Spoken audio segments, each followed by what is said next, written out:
Well, marathon bombing suspect Johar Tsarnaev is back in prison just one day after he appeared in Boston's federal court, or in public for that matter, the first time in over a year and a half.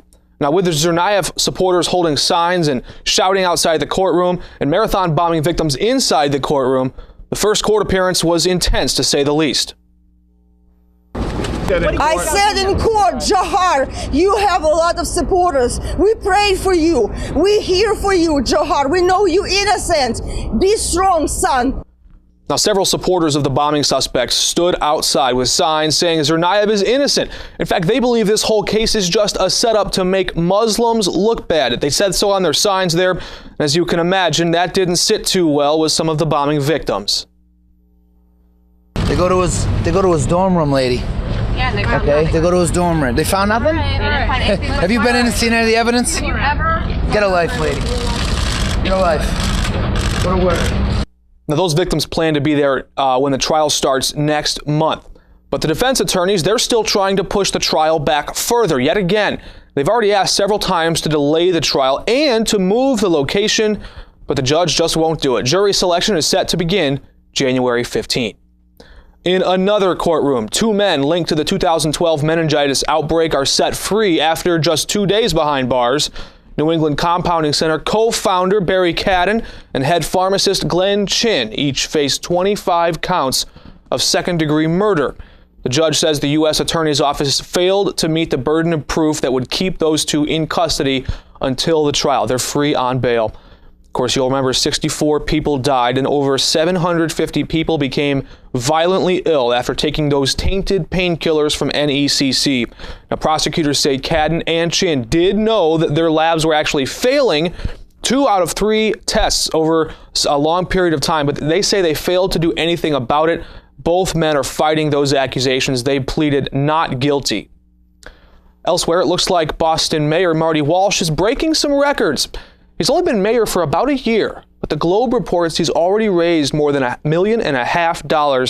And get this, he's poised to break the annual fundraising record for any incumbent Boston mayor. That record held formerly by Mayor Tom Menino back in 2009. And that was during the year when he was facing his toughest re-election campaign. So money was already coming in just by the nature of that year. So this is really saying something. Walsh is really good at raising money, we're learning.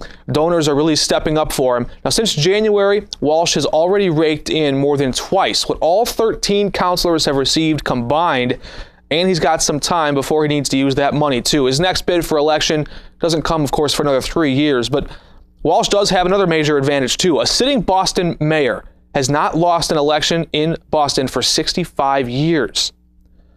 And some sad news today. A missing 5-year-old boy, the subject of an Amber Alert in upstate New York, has been found dead near his home. State police say little Kenneth White was abducted by 2 masked men Thursday, as one held back a 19-year-old girl and 2 other young children watched. Reports in Albany, they say there's a Massachusetts connection. The boy's father is Jason White, who lives in North Adams, Mass. Neither he nor the boy's mother, also lives in the area, have custody of the 5-year-old child, but still devastating news just before the holidays. Could you imagine?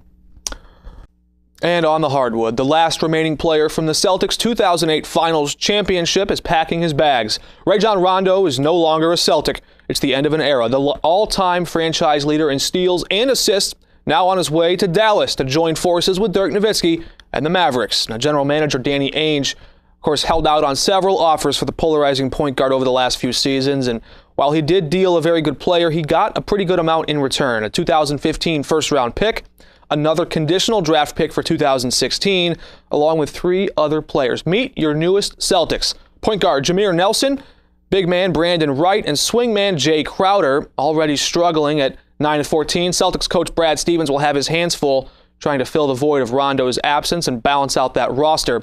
Now, Nelson comes to the Celtics averaging 7 points and 4 assists this year. He's got some big shoes to fill. Rondo was averaging 8 points and nearly 11 dimes each contest.